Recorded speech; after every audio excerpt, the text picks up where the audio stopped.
Hello my dears, എല്ലാവർക്കും ദക്ഷയുടെ പുതിയൊരു വീഡിയോയിലേക്ക് സ്വാഗതം. അപ്പോൾ ഇന്നത്തെ റീഡിങ്ങിൽ നമ്മൾ നോക്കാനായിട്ട് പോകുന്നത് നിങ്ങളുടെ വ്യക്തി നിങ്ങളിൽ നിന്ന് എന്താണ് പ്രതീക്ഷിക്കുന്നത്, അവരെന്താണ് എക്സ്പെക്റ്റ് ചെയ്യുന്നത് എന്നുള്ളതാണ് നമ്മളിവിടെ നോക്കുന്നത്. അപ്പോൾ ഇത് തീർത്തും ഒരു ജനറൽ റീഡിംഗ് ആണ്, അതുപോലെ തന്നെ ടൈംലെസ് ആണ്, ജെൻഡർലെസ് ആണ്. സോ നിങ്ങൾ ഈ വീഡിയോ കാണുന്നത് എപ്പോഴാണോ അപ്പം മുതൽ നിങ്ങൾക്കിത് വാലിഡായി തുടങ്ങുന്നതായിരിക്കും. അതുപോലെ തന്നെ ഇവിടെ വരുന്ന എനർജീസ്, സിറ്റുവേഷൻസ്, ക്ലൂസ് ഇതെല്ലാം നിങ്ങളുമായിട്ട് റെസനേറ്റ് ചെയ്യുന്നതാണെന്നുണ്ടെങ്കിൽ ഇതൊരു ഗൈഡൻസ് ആയി എടുക്കുക. അല്ലാന്നുണ്ടെങ്കിൽ ഫോഴ്സ്ഫുള്ളി റെസനേറ്റ് ചെയ്യിപ്പിക്കാതെ വിട്ടുകളഞ്ഞേക്കുക. അപ്പോൾ നമുക്ക് റീഡിങ്ങിലേക്ക് വരാം.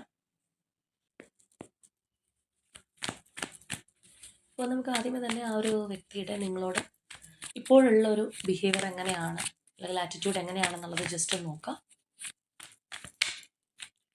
ഈ ഒരു സമയം നിങ്ങളുടെ വ്യക്തിയെക്കുറിച്ച് വളരെ പോസിറ്റീവായി ആലോചിച്ചുകൊണ്ട് തന്നെ റീഡിങ്ങുമായിട്ട് കണക്റ്റ് ആവാൻ ശ്രമിക്കുക.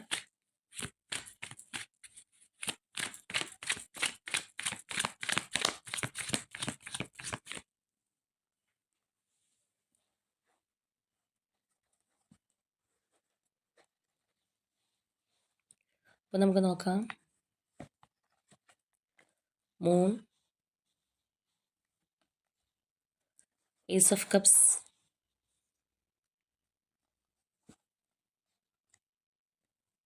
Seven of cups, queen of pentacles. നമുക്ക് ഒരു കാർഡ് കൂടി എടുക്കാം.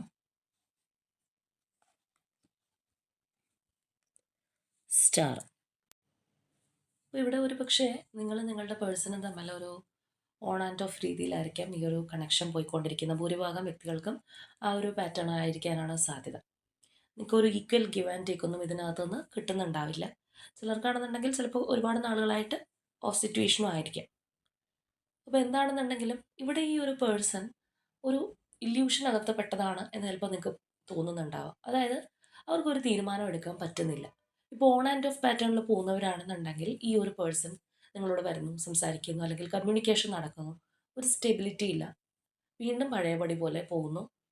കുറച്ച് കഴിയുമ്പോഴത്തേക്കും വീണ്ടും ആൾ വരുന്നുണ്ടാവാം. അതായത് ഒരു സ്ഥിരതയില്ലാത്ത രീതിയിൽ മാറി മറിഞ്ഞുകൊണ്ടിരിക്കുന്ന ഒരവസ്ഥ. അതുകൊണ്ട് തന്നെ നിങ്ങളും സ്റ്റക്കായിരിക്കും. പക്ഷെ നിങ്ങൾക്കറിയാം ഈ ഒരു പേഴ്സണ് എന്തോ ഒരു പ്രശ്നമുണ്ട്, അല്ലാന്നുണ്ടെങ്കിൽ ഇവർ അലട്ടുന്ന ആ ഒരു കാര്യം നിങ്ങൾക്ക് ചിലപ്പോൾ അറിയായിരിക്കാം, ആ ഒരു തേർഡ് പാർട്ടി സിറ്റുവേഷൻ എന്താണെന്നുള്ളത്. അപ്പോൾ ഇന്നല്ലെങ്കിൽ നാളെ ഈ ഒരു സിറ്റുവേഷൻ മാറും എന്നുള്ളൊരു പ്രതീക്ഷയിലായിരിക്കാം നിങ്ങൾ ചിലപ്പോൾ മുന്നോട്ട് പോകുന്നത്. ആൾക്കുള്ള ഈ ഒരു കൺഫ്യൂഷൻ അല്ലെങ്കിൽ ഡൗട്ട് നിങ്ങളെ ബുദ്ധിമുട്ടിക്കുന്ന, നിങ്ങളുടെ റിലേഷൻഷിപ്പിനെ ബുദ്ധിമുട്ടിക്കുന്ന ഈ ഒരു പ്രശ്നം മാറുമായിരിക്കും എന്നുള്ളൊരു വിശ്വാസം നല്ലതുപോലെ നിങ്ങൾക്ക് ഉണ്ടാവാം. ഓൺ ആൻഡ് ഓഫിൽ പോകുന്നവരാണെന്നുണ്ടെങ്കിൽ പ്രത്യേകിച്ചും ആ ഒരു കാര്യമായിരിക്കാം നിങ്ങളെ മുന്നോട്ട് പോകാൻ പ്രേരിപ്പിക്കുന്നത്, അവരുടെ ഈ ഒരു സ്റ്റക്നെസ് മാറുന്നുള്ളത്. ഇവിടെ തീർച്ചയായിട്ടും ഈ ഒരു പേഴ്സൺ വളരെയധികം കൺഫ്യൂസ്ഡ് ആണ്, അല്ലാന്നുണ്ടെങ്കിൽ അവരേതെങ്കിലും ഒരു പ്രലോഭനത്തിൽ പെട്ടുപോയ ഒരു വ്യക്തിയായിരിക്കാം, അല്ലെങ്കിൽ ആക്ഷൻ എടുക്കുന്ന ഒരു സമയം വരുമ്പോഴത്തേക്കും ഒരു ഫിയറോ ആങ്സൈറ്റിയോ ഒക്കെ ഈ ഒരു പേഴ്സൺ ഉണ്ടായെന്ന് വരാം. എന്നാൽ അവരുടെ ഒരു സ്നേഹമുള്ള വ്യക്തിയാണ് എന്നുള്ളൊരു തിരിച്ചറിവ് നിങ്ങൾക്ക് ഉണ്ടാവും. അപ്പോൾ അതും ഒരു വലിയ കാര്യമാണ്. നമുക്കൊരു വ്യക്തിയെ കംപ്ലീറ്റ്ലി ഒഴിവാക്കാൻ നമ്മൾ നോക്കുമ്പോൾ ആ ഒരു പേഴ്സണ് നമ്മളോട് സ്റ്റിൽ സ്നേഹമുണ്ട്, അല്ലെങ്കിൽ സ്നേഹമില്ലായ്മയല്ല അവരുടെ പ്രശ്നം, മറ്റെന്തോ ആണെന്ന് തിരിച്ചറിയുമ്പോൾ നമുക്ക് അവരെ പൂർണ്ണമായിട്ട് ഉപേക്ഷിക്കാനും കഴിയില്ല. അപ്പോൾ എന്ന് പറഞ്ഞ പോലെ നിങ്ങൾ ചിലപ്പോൾ വളരെയധികം സ്റ്റേബിൾ ആയിരിക്കാം, പക്ഷേ ഈ ഒരു പേഴ്സൺ അല്ല. നിങ്ങളൊരുപാട് നമ്മൾ പറഞ്ഞ പോലെ ഹോപ്പ് അല്ലെങ്കിൽ ആ ഒരു മാനിഫെസ്റ്റേഷനൊക്കെ ചെയ്ത് മുന്നോട്ട് പോകുന്ന ഒരവസ്ഥയായിരിക്കാം. തീർച്ചയായിട്ടും ഈ ഒരു situation മാറുന്നുള്ളത്.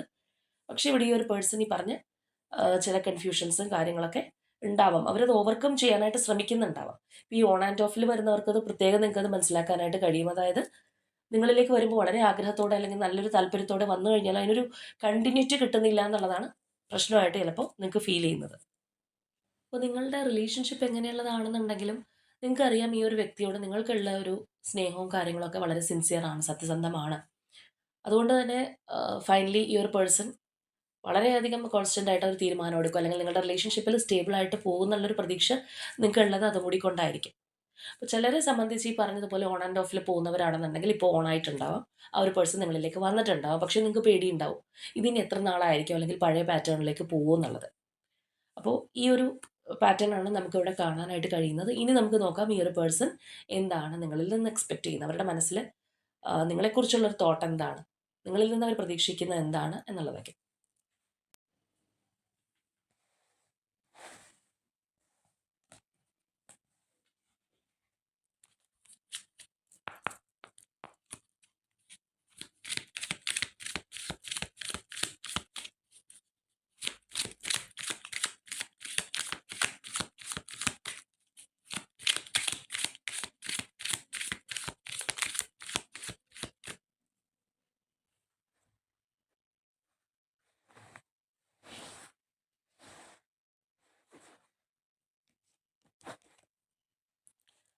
Star, Knight of Swords, King of Swords, Hermit, Three of Pentacles, Six of Cups, the Fool, Nine of Wands, Queen of Pentacles, Five of Swords, Queen of Cups, Five of Wands, Lovers, the Wheel. അപ്പോൾ ഇവിടെ നമ്മൾ നോക്കുകയാണെന്നുണ്ടെങ്കിൽ നിങ്ങളുടെ വ്യക്തി, അവർക്ക് നിങ്ങളോടുള്ള സ്നേഹം അല്ലെങ്കിൽ നിങ്ങളെ അവരെങ്ങനെയാണ് മനസ്സിൽ കാണുന്നത് എന്ന് നിങ്ങളും കൂടി മനസ്സിലാക്കാനായിട്ട് ആഗ്രഹിക്കുന്നുണ്ട്. അതായത് നിങ്ങൾ ചിലപ്പോൾ അവർക്ക് ഒരുപാട് സപ്പോർട്ട് കൊടുത്തിട്ടുള്ള പേഴ്സൺ ആയിരിക്കാം. അവരേതെങ്കിലും ബുദ്ധിമുട്ടുള്ള സാഹചര്യങ്ങളിൽ പെടുമ്പോൾ അവർക്ക് ഗൈഡൻസ് കൊടുത്തിട്ടുണ്ടാവാം. അല്ലെങ്കിൽ ഒരുപാട് സ്നേഹം, അഫെക്ഷൻ ഒക്കെ കൊടുത്തിട്ടുള്ള ഒരു വ്യക്തിയായിരിക്കാം. സ്റ്റിൽ ഈ ഒരു പേഴ്സൻ്റെ മനസ്സിൽ ഈ പറഞ്ഞ കാര്യങ്ങളുണ്ട് എന്നുള്ളത് അവർ പറയുന്നുണ്ട്. ഇപ്പോൾ നിങ്ങളുടെ സാഹചര്യവശാൽ അകന്ന് നിൽക്കുന്നതോ അല്ലെങ്കിൽ ഓൺ ആൻഡ് ഓഫിലൊക്കെ പോകുന്ന സിറ്റുവേഷനാണ്. സിറ്റുവേഷൻ ചിലപ്പോൾ മോശമാണെന്നുണ്ടെങ്കിലും ഈ പറഞ്ഞ കാര്യങ്ങളൊന്നും അവരുടെ മനസ്സിൽ നിന്ന് നഷ്ടപ്പെട്ടു പോയിട്ടില്ല, അല്ലെങ്കിൽ അവരുടെ മനസ്സിലുണ്ട്. അത് നിങ്ങളെ മനസ്സിലാക്കാനായിട്ട് ഈ ഒരു പേഴ്സൺ ആഗ്രഹിക്കുന്നുണ്ട്. ഒരുപക്ഷെ നമുക്ക് എല്ലാവർക്കും ഉള്ളതാണ്, നമ്മളുടെ സിറ്റുവേഷൻ വളരെ മോശമാവുന്നു, അല്ലെങ്കിൽ അതിപ്പോൾ ഏത് റിലേഷൻഷിപ്പ് ആണെന്നുണ്ടെങ്കിൽ, സൗഹൃദമാണെന്നുണ്ടെങ്കിൽ പോലും ഒരു വേസ്റ്റ് സിറ്റുവേഷനിലേക്ക് പോകുമ്പോൾ നമ്മളെ മനസ്സിനകത്ത് പല കാര്യങ്ങളും ചിന്തിച്ചു കൂട്ടും. അവർക്ക് എൻ്റെ സ്നേഹം ഓർമ്മയില്ല, അല്ലാന്നുണ്ടെങ്കിൽ ഞാൻ എന്തൊക്കെ സഹായം ചെയ്താണ് അതെല്ലാവരും മറന്നുപോയി. അങ്ങനെയൊക്കെ നമ്മൾ പലതും നമ്മളുടെ ഒരു ഇമാജിനേഷൻ ആവാം, അല്ലെങ്കിൽ നമ്മുടെ ഓവർ തിങ്കിങ് കൊണ്ടായിരിക്കും പലതും നമ്മൾ മനസ്സിനകത്ത് സങ്കല്പിക്കാറുണ്ട്. അപ്പോൾ ഇവിടെ തീർച്ചയായിട്ടും ഈ ഒരു പേഴ്സൺ പറയുന്നത് നിങ്ങൾ എന്താണ്, അല്ലെങ്കിൽ അവർക്ക് എത്രത്തോളം പ്രിയപ്പെട്ടതാണ്, ഈ ഒരു പേഴ്സൻ്റെ ലൈഫിൽ നിങ്ങൾ എത്ര ഇമ്പോർട്ടൻ്റ് ആയിരുന്നു, അല്ലെങ്കിൽ നിങ്ങളുടെ സപ്പോർട്ട് എത്രത്തോളം ഉണ്ട് എന്നുള്ളത് സ്റ്റിൽ ഈ ഒരു വ്യക്തിക്ക് അറിയാം. അല്ലെന്നുണ്ടെങ്കിൽ അതെല്ലാം അവരുടെ മനസ്സിനകത്ത് അവർ സൂക്ഷിക്കുന്നുണ്ട്. അത് നിങ്ങൾ മനസ്സിലാക്കാനായിട്ട് ഈ ഒരു പേഴ്സൺ ആഗ്രഹിക്കുന്നു. അതുപോലെ തന്നെ നമ്മളിവിടെ നോക്കുകയാണെന്നുണ്ടെങ്കിൽ നിങ്ങൾ ചിലപ്പോൾ കുറച്ചൊരു എടുത്തിയാട്ടമുള്ള ഒരു വ്യക്തിയായിരിക്കാം, അല്ലെങ്കിൽ ഒരു ഓവർ തിങ്കർ ആയിരിക്കാനുള്ള ഒരു സാധ്യതയൊക്കെ ഉണ്ട്. ഇപ്പം നമ്മൾ ഈ പറഞ്ഞൊരു നേരത്തെ പറഞ്ഞ കാര്യമായിട്ട് കുറച്ചൊരു കണക്ഷൻ ഉണ്ട്. ഒരു ചെറിയൊരു കാര്യം കിട്ടിക്കഴിഞ്ഞാൽ ചിലപ്പോൾ അത് നമ്മളുടെ മനസ്സിലിട്ട് തന്നെ ഊതിപ്പെരുപ്പിക്കുന്ന ഒരു സിറ്റുവേഷൻ. അത് ചിലപ്പോൾ നമുക്ക് ആ ഒരു പേഴ്സണോടുള്ള സ്നേഹം കൊണ്ടായിരിക്കും നമ്മൾ തന്നെ ഭയങ്കരമായിട്ട് കണക്ട് ചെയ്ത് ചിന്തിച്ച് കാട് കയറുക എന്ന് പറയില്ലേ, എന്ന് പറഞ്ഞ പോലെയൊക്കെ ഉള്ളൊരു ക്യാരക്ടർ ഉണ്ടാവാം. അപ്പോൾ തീർച്ചയായിട്ടും അങ്ങനെ ചെയ്യാതിരിക്കാനായിട്ട് ഈ ഒരു പേഴ്സൺ ആഗ്രഹിക്കുന്നുണ്ട്. അതായത് നിങ്ങൾ കൂടുതൽ ഓവർ തിങ്ക് ചെയ്ത് ഇപ്പോഴത്തെ ഒരു സിറ്റുവേഷൻ വഷളാക്കരുത് എന്നുള്ളൊരു ചിന്താഗതിയും കൂടിയാണ്. അപ്പോൾ തീർച്ചയായിട്ടും ഇവിടെ ഈ വ്യക്തിയും ഒരു സ്ട്രോങ് റീകൺസിലിയേഷൻ തന്നെ ആഗ്രഹിക്കുന്നുണ്ട്. ഇപ്പോൾ ഓൺ ആൻഡ് ഓഫ് ആണെന്നുണ്ടെങ്കിലും നമ്മൾ പറഞ്ഞു അവർക്ക് കോൺസ്റ്റൻ്റ് ആയിട്ട് നിൽക്കാൻ പറ്റുന്നില്ല, അല്ലെങ്കിൽ ഒരു കണ്ടിന്യൂറ്റി കിട്ടുന്നില്ല. അപ്പോൾ ആ ഒരു രീതിയിൽ തന്നെ നിങ്ങളുടെ റിലേഷൻഷിപ്പിൻ്റെ ഫ്യൂച്ചർ പോകാനായിട്ട് തന്നെയാണ് ഈ ഒരു പേഴ്സണും ആഗ്രഹിക്കുന്ന ഒരു കാര്യം. ഇപ്പോൾ ഈ ഒരു സ്റ്റാർ എനർജി എന്ന് പറയുന്നത് നമുക്കൊരു ഡബിൾ കൺഫർമേഷനും കൂടിയാണ്. കാരണം നമ്മൾ നേരത്തെ എടുത്തപ്പോൾ നമുക്ക് അവിടെ വന്ന ഒരു എനർജിയാണ് സ്റ്റാറും അതുപോലെ തന്നെ ക്യൂൻ ഓഫ് പെൻറ്റക്കിൾസും.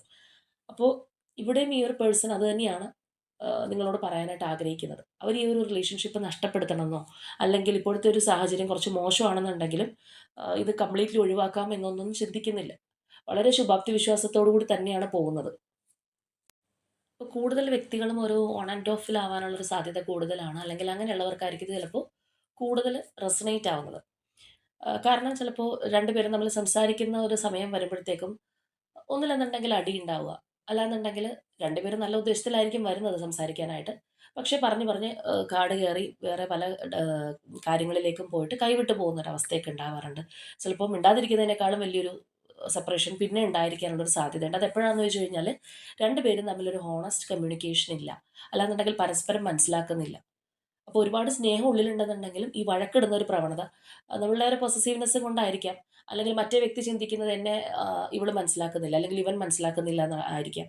ഇവിടെയാണെന്നുണ്ടെങ്കിൽ ഞാൻ ഈ ഒറ്റപ്പെടൽ എത്ര നാൾ സഹിക്കണം, അല്ലാന്നുണ്ടെങ്കിൽ എന്തുകൊണ്ട് എനിക്ക് ആ ഒരു പഴയ പ്രയോറിറ്റി കിട്ടുന്നില്ല എന്നായിരിക്കും നിങ്ങൾ ചിലപ്പോൾ ചിന്തിക്കുന്നത്. അപ്പോൾ ഈ രണ്ട് സ്ഥലത്തു നിന്നും ഇങ്ങനെയുള്ള കാര്യങ്ങൾ വരുമ്പോഴത്തേക്കും അവിടെ ഒരു ക്ലാഷ് വരും, ഒരു അണ്ടർസ്റ്റാൻഡിങ് ഉണ്ടാവാത്തൊരു സിറ്റുവേഷൻ. അപ്പോൾ ചിലപ്പോൾ ഈ ഒരു വ്യക്തി വരുമ്പോൾ നിങ്ങൾ ചിന്തിക്കുന്നത്, അല്ലെങ്കിൽ ആ ഒരു കമ്മ്യൂണിക്കേഷൻ കാര്യങ്ങൾ കിട്ടുമ്പോൾ ഇപ്രാവശ്യമെങ്കിലും നല്ല രീതിയിൽ ഇത് പോകണം എന്നായിരിക്കും. പക്ഷേ സംസാരിച്ച് കഴിയുമ്പോഴത്തേക്കും പ്രശ്നങ്ങൾ ഉണ്ടാകുന്ന പല റിലേഷൻഷിപ്പും ഉണ്ട്. അവർ മനസ്സിൽ കരുതിയിട്ടില്ലെങ്കിൽ പോലും ഒന്ന് പറഞ്ഞ് രണ്ടാമത്തേര് പിന്നെ പിന്നെ പ്രശ്നങ്ങളിലേക്ക് പോകുന്നൊരവസ്ഥ. അപ്പോൾ തീർച്ചയായിട്ടും ഈ പറഞ്ഞ കാര്യങ്ങൾ പരിഹരിക്കപ്പെടാനായിട്ട് ഈ പേഴ്സൺ ആഗ്രഹിക്കുന്നുണ്ട് എന്നുള്ളത് നമുക്ക് കാണാം. ഇവിടെ നമ്മൾ നോക്കുകയാണെന്നുണ്ടെങ്കിൽ തീർച്ചയായിട്ടും ഒരു സ്പേസ് വേണം എന്ന് ഈ ഒരു പേഴ്സൺ ആഗ്രഹിക്കുന്നുണ്ട്. അതായത് ഏത് റിലേഷൻഷിപ്പ് ആണെന്നുണ്ടെങ്കിലും അവിടെ ഒരു നമ്മൾ ഹെൽത്തി ബൗണ്ടറി എന്നൊക്കെ പറയുന്നൊരു സംഗതിയുണ്ട്. അതായത് നമ്മളുടേതായിട്ടുള്ള ആ ഒരു കയ്യകലം, അല്ലാന്നുണ്ടെങ്കിൽ ആ ഒരു റിലേഷൻഷിപ്പിൽ നമുക്കാണെന്നുണ്ടെങ്കിൽ ഓപ്പോസിറ്റുള്ള വ്യക്തിക്കാണെന്നുണ്ടെങ്കിൽ ഒരു സ്പേസ് കൊടുക്കുക. അവർക്ക് അവരുടേതായിട്ടുള്ള ഒരു കംഫർട്ട് സോൺ കൊടുക്കേണ്ടുന്ന ഒരു ആവശ്യകതയുണ്ട്. അപ്പോൾ അത് നിങ്ങളുടെ റിലേഷൻഷിപ്പിൽ തീർച്ചയായിട്ടും വേണ്ട ഒരു കാര്യമാണ് എന്ന് ഈ ഒരു പേഴ്സൺ ചിന്തിക്കുന്നുണ്ട്. അത് നമ്മളിപ്പോൾ നേരത്തെ പറഞ്ഞ പോലെ കുറച്ചൊരു ഫൈറ്റിംഗ് ഒക്കെ ഉള്ള റിലേഷൻഷിപ്പ് ആണെന്നുണ്ടെങ്കിൽ അവർക്കായിരിക്കും ഇത് കൂടുതലും റെസനേറ്റ് ആവുന്നത്. അവരിലാണ് ഈ പറഞ്ഞ കാര്യങ്ങൾ കണ്ടുവരുന്നത്. ചിലപ്പോൾ ഒന്ന് പറഞ്ഞ് രണ്ടാമത്തേന് കുറച്ച് ദിവസം മിണ്ടുന്നില്ല, അല്ലെങ്കിൽ സംസാരിക്കുന്നില്ല, വീണ്ടും വരുന്നു, നിങ്ങളെവിടെ പോയി, എന്തുകൊണ്ട് എന്നോട് മിണ്ടിയില്ല എന്ന് പറഞ്ഞാൽ അത് കാര്യങ്ങൾ വളരെ അനുനയത്തിൽ ചോദിച്ച് മനസ്സിലാക്കേണ്ടതിന് പകരമായിട്ട് ഷൗട്ട് ചെയ്യുക, പ്രശ്നങ്ങൾ ഉണ്ടാവും, ആ ഒരു രീതിയിലുള്ളൊരു കാര്യങ്ങൾ. അപ്പോൾ തീർച്ചയായിട്ടും ഈ നമ്മൾ പറഞ്ഞതുപോലെ ഓവർ തിങ്കിങ് ആയിക്കോട്ടെ, അല്ലാന്നുണ്ടെങ്കിൽ ചിന്തിച്ച് കാട് കയറുന്ന കാര്യങ്ങളായിക്കോട്ടെ, ഇതെല്ലാം നിങ്ങളൊരു സംയമനത്തോടെ കാണാനായിട്ടും അവർക്കൊരു സ്പേസ് കൊടുക്കാനായിട്ട് അവരെ മനസ്സിലാക്കാനായിട്ട് ശ്രമിക്കണം എന്നും ഈ ഒരു പേഴ്സൺ ആഗ്രഹിക്കുന്നുണ്ട്. അതുപോലെ തന്നെ ഇപ്പോഴത്തെ ഒരു സാഹചര്യത്തിൽ തീർച്ചയായിട്ടും ഈ ഒരു വ്യക്തി ഒരുപാട് ഒറ്റപ്പെടൽ അനുഭവിക്കുന്നുണ്ട്, അല്ലെങ്കിൽ ആ ഒരു ലോൺലിനെസ്സിലൂടെയാണ് കടന്നു പോയിക്കൊണ്ടിരിക്കുന്നത്. ഇപ്പോൾ ഒരു സെപ്പറേഷൻ ഫേസിലൊക്കെ നിൽക്കുന്നവരാണെന്നുണ്ടെങ്കിൽ ഏതെങ്കിലും തരത്തിൽ അവരെ വാച്ച് ചെയ്യുകയോ അല്ലെങ്കിൽ അറിയാനൊക്കെ ശ്രമിക്കുമോ, ഇവർ വലിയ ഹാപ്പി ആണല്ലോ, അല്ലെങ്കിൽ ഇവരെന്ത് സന്തോഷത്തോടു കൂടി പോകുന്നു എന്നൊക്കെയുള്ള ഒരു ധാരണ ചിലപ്പോൾ പുറമേ നിന്ന് കിട്ടിയേക്കാം. പക്ഷെ അവർ വളരെയധികം ഒറ്റപ്പെടൽ അനുഭവിക്കുന്നുണ്ട്. മാനസികമായിട്ട് ആ ഒരു ഒറ്റപ്പെടലിലൂടെയാണ് ഈ ഒരു പേഴ്സൺ കടന്നു പോയിക്കൊണ്ടിരിക്കുന്നത്. അവർക്കൊന്നും ഷെയർ ചെയ്യാനായിട്ടും ആരും ഇല്ല എന്നുള്ളൊരു ചിന്താഗതി നമുക്ക് കാണാം. ഒരുപക്ഷെ ഇവരുടെ ഒരു സാഹചര്യം വളരെയധികം മോശമായിരിക്കും, അല്ലെങ്കിൽ മറ്റെന്തെങ്കിലും സിറ്റുവേഷൻസോ ടെൻഷനോ ഇവർ അലട്ടുന്നുണ്ടാവും. അപ്പോൾ അതുകൊണ്ട് തന്നെ നിങ്ങൾ വിചാരിക്കുന്ന പോലെ അവർ വളരെയധികം ഹാപ്പി ആയിട്ട് അല്ലെങ്കിൽ ഒരുപാട് ചിരിച്ചു കളിച്ച് പോകുന്ന ഒരു അവസ്ഥയല്ല എന്ന് നിങ്ങൾ മനസ്സിലാക്കാനായിട്ട് ആഗ്രഹിക്കുന്നുണ്ട്. മാത്രമല്ല, നിങ്ങളുടെ ഒരു സപ്പോർട്ട്, മെൻ്റൽ സപ്പോർട്ടെങ്കിലും ഈ ഒരു പേഴ്സണ് കൊടുക്കണം, അല്ലെങ്കിൽ അവരെ നല്ല രീതിയിലൊന്ന് മനസ്സിലാക്കണം എന്ന് ഈ ഒരു പേഴ്സൺ ചിന്തിക്കുന്നുണ്ട്. ഇവിടെ നമുക്ക് നോക്കിക്കഴിഞ്ഞാൽ കാണാം, തീർച്ചയായിട്ടും നിങ്ങളുടെ ആ ഒരു റിലേഷൻഷിപ്പിനെ കുറിച്ചുള്ള നല്ല കാര്യങ്ങൾ, അല്ലെങ്കിൽ നിങ്ങളുടെ പാസ്റ്റിൽ നടന്നിട്ടുള്ള നല്ല മെമ്മറീസ് ആയിരിക്കും. അതെല്ലാം ഈ ഒരു പേഴ്സൻ്റെ മനസ്സിനകത്തുണ്ട്. ആ ഒരു നൊസ്റ്റാൾജിക് ഫീലിംഗ് അവരുടെ മനസ്സിനകത്തുണ്ട്. ആ പറഞ്ഞ കാര്യങ്ങളാണ് അവർക്ക് ചിലപ്പോൾ ഇപ്പോഴത്തെ ഒരു സിറ്റുവേഷനിൽ ഒരുപാട് സന്തോഷം കൊടുക്കുന്ന ഒരു കാര്യം എന്നുള്ളതാണ്. അതുപോലെ ഇവിടെ നമ്മൾ കാണുന്ന ഒരു കാര്യമാണ്, നിങ്ങൾ അവരെ ട്രസ്റ്റ് ചെയ്യാനായിട്ട് ഈ ഒരു പേഴ്സൺ പറയുന്നുണ്ട്. അതായത് അവരെ വിശ്വസിക്കുക എന്നുള്ളതാണ്. ചിലപ്പോൾ പാസ്റ്റിൽ എന്തെങ്കിലും തെറ്റ് ഇവരുടെ കയ്യിൽ നിന്ന് വന്നിട്ടുള്ള ഒരു പേഴ്സൺ ആണോ എന്ന് നമുക്കറിയില്ല. പാസ്റ്റ് എനർജി ഒന്നും നോക്കാത്തത് കൊണ്ട് ട്രസ്റ്റ് ഇഷ്യൂസ് ഉണ്ടായിട്ടുണ്ടോ എന്നുള്ളത്. തീർച്ചയായിട്ടും അവരെ ട്രസ്റ്റ് ചെയ്യുക. അവരൊരിക്കലും ഈ ഒരു റിലേഷൻഷിപ്പ് കൈവിട്ട് കളയില്ല എന്നുള്ളതാണ്. എന്തൊക്കെ ബുദ്ധിമുട്ടും സാഹചര്യങ്ങളും ഉണ്ടായിട്ടുണ്ടെങ്കിലും അവർ ഈ ഒരു റിലേഷൻഷിപ്പ് ഇപ്പോഴത്തെ ഒരു സാഹചര്യത്തിൽ ഒന്ന് അകന്ന് നിൽക്കുകയാണെന്നുണ്ടെങ്കിൽ പോലും ഇത് പരിപൂർണമായിട്ട് ചിലപ്പോൾ വിട്ടുപോയി, അല്ലെങ്കിൽ ഈ ഒരു പേഴ്സൺ ഇതിനകത്തോട്ട് ഇൻട്രസ്റ്റ് ഇല്ല എന്ന് ചിലപ്പോൾ നിങ്ങൾ ധരിക്കുന്നുണ്ടാവാം, അല്ലെങ്കിൽ അങ്ങനെ ധരിക്കുന്നവരുടെ പേഴ്സൺസ് ആയിരിക്കാം, അല്ലെങ്കിൽ അവരുടെ ഒരു എനർജി ആയിരിക്കും ഇതിനകത്ത് നിൽക്കുന്നത്. അപ്പോൾ അതുകൊണ്ട് തന്നെ നിങ്ങൾ വിശ്വസിക്കുക എന്നുള്ളൊരു കാര്യം, ആ ഒരു പേഴ്സണെ നിങ്ങൾ ട്രസ്റ്റ് ചെയ്യണം എന്ന് അവർ നിങ്ങളോട് പറയാനായിട്ട് ആഗ്രഹിക്കുന്നുണ്ട്. ഇവിടെ ഈ പറഞ്ഞ പോലെ ഓൺ ആൻഡ് ഓഫ് പാറ്റേണിൽ പോകുന്ന റിലേഷൻഷിപ്പ്, അതുപോലെ ഈ ഒരു പേഴ്സൺ ആണെന്നുണ്ടെങ്കിലും വീണ്ടും വന്നു കഴിഞ്ഞാലും അതിനകത്തൊരു സ്റ്റെബിലിറ്റി കിട്ടുന്നില്ല. എന്തെങ്കിലുമൊക്കെ ഒരു കാര്യങ്ങൾ പറഞ്ഞ് വഴക്കുണ്ടാവും. ആ ഒരു പാറ്റേണിൽ പോകുന്നവരാണെന്നുണ്ടെങ്കിൽ തീർച്ചയായിട്ടും കമൻറ്റ് ചെയ്യുക. എത്ര പേർക്ക് അത് റെസനേറ്റ് ആവുന്നുണ്ട് എന്നറിയാൻ വേണ്ടിയിട്ടാണ്. അപ്പോൾ ഇവിടെയാണെന്നുണ്ടെങ്കിലും ഈ ഒരു പേഴ്സൺ നമ്മൾ പറഞ്ഞ ഇവിടെ പല കാര്യങ്ങളും നമ്മളിവിടെ പറഞ്ഞു പോകുന്നു. ഈ ഒരു പേഴ്സൺ നിങ്ങളിൽ നിന്ന് പ്രതീക്ഷിക്കുന്ന കാര്യങ്ങൾ. അപ്പോൾ അതുപോലെ തന്നെ നിങ്ങൾ കുറച്ചൊരു പ്രാക്ടിക്കലായിട്ട് ചിന്തിക്കണം എന്ന് ഈ ഒരു വ്യക്തി പ്രതീക്ഷിക്കുന്നുണ്ട്. അല്ലെങ്കിൽ അവരത് നിങ്ങളിൽ നിന്ന് എക്സ്പെക്റ്റ് ചെയ്യുന്നുണ്ടെന്നുള്ളതാണ്. ഒരുപക്ഷെ പെട്ടെന്നൊരു ആക്ഷൻ എടുക്കാൻ കഴിയാത്ത ഒരു സിറ്റുവേഷൻ ആണ് എന്നുള്ളത് നിങ്ങൾക്കും അറിയാമായിരിക്കാം. അപ്പോൾ ചിലവരാണെന്നുണ്ടെങ്കിൽ വാശി പിടിക്കും, അല്ലാന്നുണ്ടെങ്കിൽ പെട്ടെന്ന് തന്നെ ഒരു ആക്ഷൻ എടുക്കാനായിട്ട് പറയുന്ന ആൾക്കാരുണ്ട്. അപ്പോൾ അതുകൊണ്ടായിരിക്കാം ഈ ഒരു പേഴ്സൺ ഒന്ന് പ്രാക്ടിക്കലായിട്ട് നിങ്ങളവരെ മനസ്സിലാക്കാനായിട്ട് ആഗ്രഹിക്കുന്നത്. അപ്പോൾ അത് മാത്രമല്ല, ഇവിടെ നമ്മൾ നോക്കുകയാണെന്നുണ്ടെങ്കിൽ തീർച്ചയായിട്ടും നിങ്ങളുടെ എന്താ പറയുക, ഹൃദയത്തിലൊരു പ്ലേസ് അവർക്ക് വേണം, അല്ലെങ്കിൽ ആ ഒരു സ്നേഹം നഷ്ടപ്പെടുത്തി കളയരുതെന്ന് അവർ ആഗ്രഹിക്കുന്നുണ്ട്. ആദ്യമേ നമ്മൾ പറഞ്ഞല്ലോ, ഒരുപാട് സ്നേഹം നിങ്ങൾ അവർക്ക് കൊടുത്തിട്ടുണ്ട്, ഒരുപാട് സപ്പോർട്ട് കൊടുത്തിട്ടുണ്ട്, അതെല്ലാം നിങ്ങൾ ചെയ്തിട്ടുണ്ടെന്നുള്ളത് അവർക്കറിയാം. അപ്പോൾ സിറ്റുവേഷൻ ചിലപ്പോൾ കുറച്ച് വേഴ്സ് ആയപ്പോഴായിരിക്കാം നിങ്ങളുടെ ആറ്റിറ്റ്യൂഡ് മാറിയിട്ടുള്ളത്. അപ്പോൾ ആ ഒരു പഴയ സ്നേഹം ആയിക്കോട്ടെ, അല്ലെങ്കിൽ ആത്മാർത്ഥത ആയിക്കോട്ടെ, അല്ലെങ്കിൽ നിങ്ങളുടെ മനസ്സിൽ അവർക്കുള്ള സ്ഥാനം ആയിക്കോട്ടെ, അത് നഷ്ടപ്പെടുത്തി കളയരുത്. അതെന്നും അവിടെ ഉണ്ടാവണം എന്ന് ഈ ഒരു പേഴ്സൺ ഒരുപാട് ആഗ്രഹിക്കുന്നതായിട്ട് തന്നെ നമുക്ക് കാണാം. അപ്പോൾ ഇവിടെ ഫൈറ്റിംഗ് കാര്യങ്ങളൊക്കെയാണ് ഇപ്പോൾ ഇവിടെ നമ്മൾ നോക്കുകയാണെന്നുണ്ടെങ്കിലും കാണാം, ഈ ഒരു പേഴ്സൺ കൂടുതലൊരു ടെൻഷൻ ആക്കുന്ന, അല്ലാന്നുണ്ടെങ്കിൽ ഒരു കോൺഫ്ലിക്റ്റ് ഉണ്ടാകുന്ന, ആർഗ്യുമെൻറ്റ്സിലേക്ക് പോകുന്ന രീതിയിലുള്ള കാര്യങ്ങൾ ഉണ്ടാവാതിരിക്കാനായിട്ട് അവർ ഒരുപാട് ആഗ്രഹിക്കുന്നുണ്ട് നിങ്ങളുടെ ഭാഗത്തു നിന്ന്. അപ്പോൾ അത് പറയുമ്പോൾ അതിൻ്റെ മറ്റൊരു സൈഡ് എന്ന് പറയുന്നത് അവരെ കുറച്ചൊന്ന് മനസ്സിലാക്കണം എന്നുള്ളതാണ്. അപ്പോൾ ഇവിടെ ഒരുപാട് തടസ്സങ്ങൾ നിങ്ങൾ തമ്മിലുണ്ടാവാം, നിങ്ങൾക്കിടയിലുണ്ടാവാം. ആ ഒരു സ്ട്രോങ് തേർഡ് പാർട്ടി സിറ്റുവേഷൻ ആയിരിക്കാം, അല്ലെങ്കിൽ ഒരുപാട് കാര്യങ്ങൾ ഫൈറ്റ് ചെയ്തിട്ടോ, അല്ലെങ്കിൽ ഒരുപാട് വ്യക്തികൾ ചിലപ്പോൾ എതിർപ്പായിട്ട് നിൽക്കുന്നുണ്ടാവാം. സ്ട്രോങ് ആയിട്ടുള്ള ഒരു തേർഡ് പാർട്ടിയൊക്കെ ആണെന്നുണ്ടെങ്കിൽ ചിലപ്പോൾ അവരുടെ ഒരു എതിർപ്പിനെ അതിജീവിച്ച് നിങ്ങളിലേക്ക് വരിക എന്ന് പറയുന്നത് കുറച്ചൊരു ടഫ് സിറ്റുവേഷൻ ആയിരിക്കാം ഈ ഒരു പേഴ്സണെ സംബന്ധിച്ച്. അപ്പം എങ്ങനെയൊക്കെ ആണെന്നുണ്ടെങ്കിലും നിങ്ങളാണ് അവർക്ക് ഏറ്റവും പ്രിയപ്പെട്ടത്. അല്ലാന്നുണ്ടെങ്കിൽ ആ ഒരു ഫസ്റ്റ് പ്രയോറിറ്റി അവരുടെ മനസ്സിൽ കൊടുത്തിട്ടുള്ളത് നിങ്ങൾക്കാണ് എന്ന് ഈ ഒരു പേഴ്സൺ പറയുന്നുണ്ട്. അപ്പോൾ അത് നിങ്ങൾ തീർച്ചയായിട്ടും മനസ്സിലാക്കാൻ അവർ ആഗ്രഹിക്കുന്നുമുണ്ട്. ഇവിടെ കാണുന്ന പോലെ തന്നെ ഒരുപാട് വൈരുദ്ധ്യങ്ങൾ നിങ്ങൾ തമ്മിൽ ഉണ്ടെന്നുണ്ടെങ്കിലും അവരുടെ ഒരു പെർഫെക്റ്റ് പാർട്ട്ണറായിട്ട് അവർ നിങ്ങളെയാണ് കാണുന്നത്. എത്ര ചോയ്സ് ഉണ്ടെന്നെങ്കിലും അല്ലെങ്കിൽ എന്തൊക്കെ കാര്യങ്ങൾ അവരുടെ ലൈഫിൽ അവർക്ക് കിട്ടിയിട്ടുണ്ട്, ഒരുപാട് ചോയ്സസ് ഓപ്ഷൻസ് വന്ന പേഴ്സൺ ആയിരിക്കാം. നമ്മൾ പറഞ്ഞ പോലെ ചിലപ്പോൾ ഒരു ഇല്യൂഷനിൽ പെട്ടുപോയിട്ട് അങ്ങനെ അവിടെ സ്റ്റക്കായി പോയൊരു വ്യക്തിയായിരിക്കാം. അപ്പോൾ എന്തൊക്കെയാണെന്നുണ്ടെങ്കിലും അവർ തിരിച്ചറിയുന്നുണ്ട് നിങ്ങളാണ് അവരുടെ ഒരു റൈറ്റ് പാർട്ട്ണർ. അല്ലാന്നുണ്ടെങ്കിൽ അവർക്ക് എന്തുകൊണ്ടും അനുയോജ്യമായിട്ട് കൂടെ നിൽക്കുന്ന വ്യക്തി എന്ന് പറയുന്നത് നിങ്ങളാണ്. അല്ലെങ്കിൽ അവരുടെ ആ ഒരു മനസ്സിൽ നിങ്ങൾക്ക് എത്രത്തോളം സ്ഥാനമുണ്ട് എന്ന് ഈ ഒരു പേഴ്സൺ പറയുന്നുണ്ട്. നമ്മൾ നേരത്തെ പറഞ്ഞതാണ് നിങ്ങളുടെ മനസ്സിൽ അവരോടുള്ള ഇഷ്ടം കുറയരുതെന്നും അതുപോലെ അവരെ മനസ്സിലാക്കണം എന്ന് അവർ ആഗ്രഹിക്കുന്നുണ്ടെന്ന്. അപ്പോൾ ഈ പറഞ്ഞ കാര്യങ്ങൾ തന്നെ നേരെ തിരിച്ചും അവർ പറയുകയാണ്. ഇവിടെ നമുക്ക് ഫൈനൽ എനർജി ആണെന്നുണ്ടെങ്കിൽ വീലുമാണ്. അപ്പോൾ തീർച്ചയായിട്ടും ഇപ്പോഴത്തെ ഒരു സാഹചര്യം കുറച്ചൊരു മോശമാണ്, ഡിസ്റ്റർബിംഗ് ഒക്കെ ആണെന്നുണ്ടെങ്കിൽ അതിനൊരു മാറ്റം വരും, ഒരു ഗുഡ് ലക്ക് കടന്നു വരും എന്നുള്ളത് തന്നെ അവർ പറയുന്നുണ്ട്. അല്ലെങ്കിൽ നമ്മൾ പറയില്ല കുറച്ചൊന്ന് ക്ഷമിക്കൂ, ഇപ്പോൾ ഇതിനകത്ത് നല്ലൊരു മാറ്റം നിങ്ങൾ പ്രതീക്ഷിച്ച പോലെ തന്നെയുള്ളൊരു മാറ്റം കടന്നു വരും. കുറച്ചൊരു സാവകാശം തരൂ എന്ന് പറയുന്ന പോലെയുള്ള ഒരു എനർജിയും കൂടിയാണ്. എന്താണെന്നുണ്ടെങ്കിലും അവർ വളരെയധികം സ്ട്രോങ് ആയിട്ട് മനസ്സിനകത്ത് ഈ ഒരു റിലേഷൻഷിപ്പ് വേണമെന്ന് ആഗ്രഹിക്കുന്നുണ്ട്. ചില തടസ്സങ്ങൾ അല്ലെന്നുണ്ടെങ്കിൽ ചില പ്രതിസന്ധികൾ ഉള്ളത് കൊണ്ടാണ് അവർക്ക് അത്രയ്ക്ക് അങ്ങോട്ട് ഒരു ഫുൾഫിൽമെൻറ്റിലേക്ക് ഇത് കൊണ്ടുപോകാനായിട്ട് കഴിയാത്തത്. അപ്പോൾ ആ ഒരു സാഹചര്യം അല്ലെങ്കിൽ അവരെ നിങ്ങൾ മനസ്സിലാക്കണം. അതുകൊണ്ടാണ് ഇവിടെ മെയിനായിട്ട് നമ്മൾ നേരത്തെ എടുത്തപ്പോഴത്തേക്കും ആ ഒരു ട്രസ്റ്റ് വേണം എന്ന് ആ ഒരു പേഴ്സൺ പറയുന്നതായിട്ട് കണ്ടത്. ഒരു റിലേഷൻഷിപ്പിൻ്റെ ബേസ് എന്ന് പറയുന്നത് തന്നെ മറ്റു പല കാര്യങ്ങളോടൊപ്പം ട്രസ്റ്റാണ്. അത് ആ ഒരു വിശ്വാസം പരസ്പരം ഉണ്ടെന്നുണ്ടെങ്കിൽ നമുക്ക് ഓരോരോ കാര്യങ്ങളും പിന്നീട് അതിനകത്ത് വന്നു ചേരുള്ളൂ. വിശ്വാസം നഷ്ടപ്പെട്ട ഒരു ബന്ധത്തിനകത്ത് വേറെ എന്തുണ്ടെന്ന് പറഞ്ഞു കഴിഞ്ഞാൽ നമ്മൾ വളരെയധികം സസ്പീഷ്യസ് ആയിരിക്കും. അപ്പോൾ അവരെ വിശ്വസിക്കാനാണ് അവർ പറയുന്നത്. ഇനിയിപ്പോൾ പാസ്റ്റിൽ ട്രസ്റ്റ് ഇഷ്യൂസ് ഉണ്ടായിട്ടുണ്ടെങ്കിലും അത് മാറ്റണം എന്നുള്ളൊരു ഉദ്ദേശം ഉണ്ടാവാം. പാസ്റ്റ് എനർജി നമുക്കറിയാത്തതുകൊണ്ട് അതിനെക്കുറിച്ച് ക്ലിയർ ആയിട്ട് പറയുന്നില്ല. അപ്പോൾ എന്താണെന്നുണ്ടെങ്കിലും വളരെ വിശ്വാസത്തോടു കൂടി നിങ്ങൾ ഈ ഒരു പേഴ്സണെ മനസ്സിലാക്കുക. അവരുടെ മനസ്സിൽ നിങ്ങൾക്കുള്ള സ്ഥാനമൊന്നും നഷ്ടപ്പെട്ടു പോയിട്ടില്ല, അവർക്കുള്ള നിങ്ങളോടുള്ള സ്നേഹവും കുറഞ്ഞു പോയിട്ടില്ല എന്നുള്ളത് നിങ്ങൾ തിരിച്ചറിയണം എന്ന് അവർ ആഗ്രഹിക്കുന്നുണ്ട്. ഓവറോളായിട്ട് നമ്മൾ നോക്കുകയാണെന്നുണ്ടെങ്കിൽ ഈ ഒരു പേഴ്സൺ പറയുന്നത് നിങ്ങളുടെ മനസ്സിൽ അവർക്കുള്ള സ്ഥാനം നിങ്ങൾ കളയരുത്. അല്ലെന്നുണ്ടെങ്കിൽ എത്രത്തോളം നിങ്ങൾ സ്നേഹിച്ചിരുന്നോ ആ സ്നേഹം അല്ലെങ്കിൽ ആ ഒരു സപ്പോർട്ടൊക്കെ നിങ്ങൾ ഇനിയും ഈ ഒരു പേഴ്സണ് കൊടുക്കണം എന്ന് അവർ ആഗ്രഹിക്കുന്നുണ്ട്. ഇപ്പോൾ നിങ്ങളുടെ സാഹചര്യം കുറച്ച് മോശമായിരിക്കാം, പക്ഷേ തീർച്ചയായിട്ടും ഈ ഒരു സാഹചര്യത്തിന് മാറ്റം വരും. അതിനായിട്ട് ഈ ഒരു പേഴ്സൺ എഫേർട്ട് എടുക്കുന്നുണ്ട്. അല്ലെങ്കിൽ ഇപ്പോഴത്തെ അവരുടെ ഒരു സിറ്റുവേഷൻ നിങ്ങൾ മനസ്സിലാക്കണം, അവരെ വിശ്വസിക്കണം എന്നാണ് പറയുന്നത്. അപ്പോൾ ഇത് എത്ര പേർക്ക് റെസനേറ്റ് ആവുന്നുള്ളത് അറിയില്ല. നമ്മൾ നേരത്തെ പറഞ്ഞതുപോലെ റെസനേറ്റ് ആവുന്നവർ കമൻറ്റ് ചെയ്യുക. ചിലപ്പോൾ വളരെ കുറച്ച് വ്യക്തികൾക്കായിരിക്കും ഇത് റെസനേറ്റ് ആവുന്നത്. അപ്പോൾ ഇവിടെ നിങ്ങൾക്ക് കണക്റ്റ് ആവുന്ന numbers number 17, number 9, number 10, number 6 and number 18. ഇനി ഇതുപോലെ ഇവിടെ പ്രൊമനൻ്റ് ആയിട്ടുള്ള zodiac signs Taurus, Virgo, Pisces, Scorpio, Leo and Aquarius. On and ഓഫിലൊക്കെ പോകുന്ന വ്യക്തികളാണെന്നുണ്ടെങ്കിൽ തീർച്ചയായിട്ടും നിങ്ങൾ ആ ഒരു സ്ട്രോങ് കമ്മിറ്റ്മെൻറ്റ് അല്ലെങ്കിൽ നിങ്ങളുടെ റിലേഷൻഷിപ്പിന് സ്ട്രോങ് ബോണ്ടിങ് ആയിരിക്കും ആഗ്രഹിക്കുന്നത്. സെപ്പറേഷനിലുള്ളവരാണെന്നുണ്ടെങ്കിൽ ചിലപ്പോൾ സ്ട്രോങ് റീകൺസിലേഷൻ ആയിരിക്കും. അപ്പോൾ തീർച്ചയായിട്ടും നിങ്ങളുടെ ആഗ്രഹം പോലെ തന്നെ നിങ്ങൾ ക്ലെയിം ചെയ്യുക. അപ്പോൾ ഇന്നത്തെ നമ്മളുടെ റീഡിംഗ് ഇത്രയേ ഉള്ളൂ. നാളെ മറ്റൊരു റീഡിങ്ങുമായിട്ട് നമുക്ക് വീണ്ടും കാണാം.